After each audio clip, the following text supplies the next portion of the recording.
I'm going to let you open this and tell everyone what it is, and then I have a little story to tell. Okay.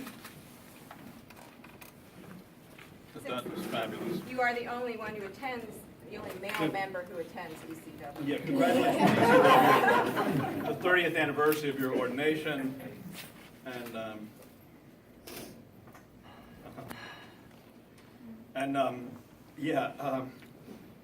it's got one of my favorite scripture verses. Beloved, we are God's children now. What we will be has not been revealed. What we do know is this. When he is revealed, meaning Jesus, we will be like him, for we will see him as he is. Thank you. Oh, there's something here too? Yes. All right. The ECW gives you, the Reverend Robert Griner, the gift of one new owl. Please contact Mark Hoyer for measuring. That is a robe, by the way. Yeah. Wow. So when I send the good. email out telling the ECW that we're going to purchase this owl for Father Griner, I get back from a member who shall remain nameless. And her comment was, is that an icon or a relic? And I realized I should have said, are you talking about Father Griner or the owl?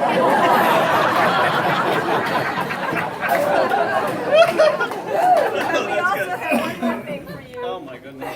Oh, thank you. And this beautiful artwork is by Maureen Look Slaver. at that. Isn't that fabulous? Look at this. Wow, thank you. Congratulations. Thank you, ECW. That's really lovely. Thank you so much. Wow. Quiet. Okay. I think as our video showed, Newton is the center of the universe. Because from this church, blessed with the leadership of Father Robert, Robert goes out to the world, whether it's Panama or Iran, or many, many places. Japan, your globe-trotting is legendary, and the vestry on behalf of the church wanted to facilitate and enable Robert in his globe-trotting with a $1,000 gift certificate from United Airlines. Oh, thank you so much.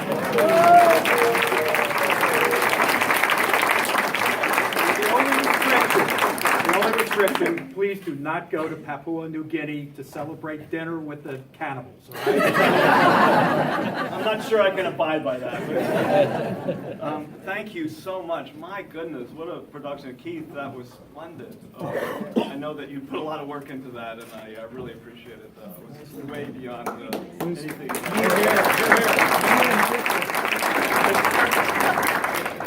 It's so funny because just 3 days ago, I did a WhatsApp text to Panama, and I said, what's going on there with you guys? I can't get a call back on anything.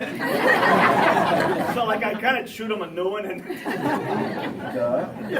they were busy producing this, obviously. So there's a lesson to be charitable at all times in that. But I've had just so many memories that have flooded in during this time, one in particular was the morning of my ordination. I happened to be at the Headquarters Plaza Mall in Morristown, and I was, I'm not sure, it's a long story while I was there, but I was walking through, and they had a guy with a shoe shine stand there. And I don't think I'd ever gotten a shoe shine before, except by my dad or by me. And so I thought, well, this would be a good time. And I approached the stand, and the guy doing the shoe shines, he sort of looked like Scatman Crothers in The Shining, but like an older version. And he had a sign up which claimed that he had the Guinness Book of World Records for shoe shines, that he had worked for something like 50 years in Atlantic City. And so I sat down and I thought, well, you might as well spill the beans. You know, he looked like a guy that had a direct line to the Almighty. And so I said, you know what, I'm going to be made a priest today. And he just sort of paused and he said, well, isn't that something, Father? He had one of those old Southern kind of ways of speaking. And he said, well, I'll tell you. And I thought, here it comes. Here's going to be a direct articulation, a revelation straight from the Lord, and in fact it was. He said, I'll tell you.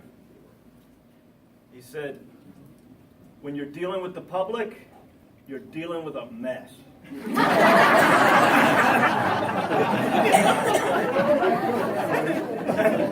that, you know, I've built a ministry upon that truth.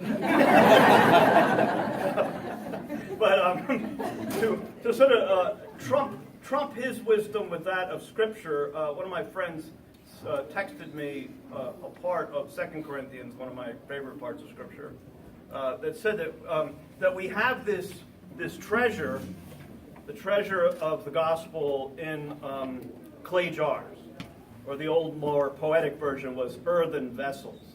That we have the glory of God, and it's kind of encapsulated in kind of busted up old jars. And I've been thinking during this time of reflection over 30 years more about my failures than my successes, you know, and about the ways that people have tolerated my kind of mess ups, and in fact, even more so, the way that they have in some strange way benefited from them.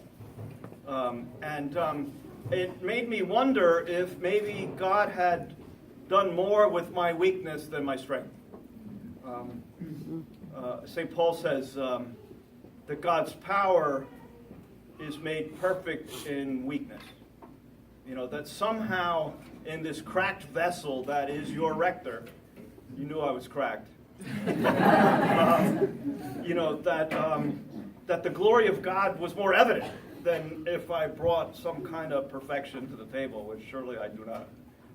And that's been a kind of a glorious thing to discover. 8 years ago, Nick Packnos, with the gentle recommendation of other people in the parish and the bishop, hauled me off to a drunk tank. And you know, and it was one of those moments of sort of tremendous failure in my ministry, or so I thought. 4 years later, I was in my study, and someone came to me who was suffering from a kind of an anxiety disorder, and I said to that person, you know, do you think you can get better? Do you have like a hope that you can recover from this? And he said, oh yeah, I do. And he said it with this kind of ease and confidence. And I said, why do you think that? Why do you have hope? And he said, I watched you. You know, he watched me come out of that pit, and you know, God's power made perfect in weakness. You know, extraordinary, really. I thank all the people throughout my ministry who have kind of pointed to God moving in their lives. Those are the memories of this last 30 years of, you know, nothing spectacular or showy, but the number of people who couldn't wait to tell me how God had touched them. And those are the kinds of treasures that I'll always keep close to my heart. On top of all that, this has been a blast. You know, I became a priest for so many kind of psychologically damaged reasons, you know, when I look back on it. And to my great surprise and delight, God was able to use these extremely mixed motives, you know. A couple of weeks ago, I was at a wedding, and this guy came up to me, and he clearly knew the church, you know, the Christian faith, and he said, I said, well, how do you know all this sort of stuff? And he goes, well, I'm discerning a call to the diaconate in the Roman Catholic Church. I said, oh, that's really something. I said, how's that going? He goes, well, I want to make sure that I'm going into this for the right reasons. And I said, well, you're probably going to have a long wait to get an answer on that one. You know, I said, buddy, I got good news for you. God can use mixed motives. You know what I mean? God can use our kind of our broken, attractions to do something great. And that's been my story, and that's the one that you've showed me in the way in which you've been able to use your own struggles for the benefit and glory of God. So thank you for putting up with my humanity, and for pointing to ways in which God might have done something with us together. So God bless you and thank you. There's really no place I'd rather be than right here with you right now.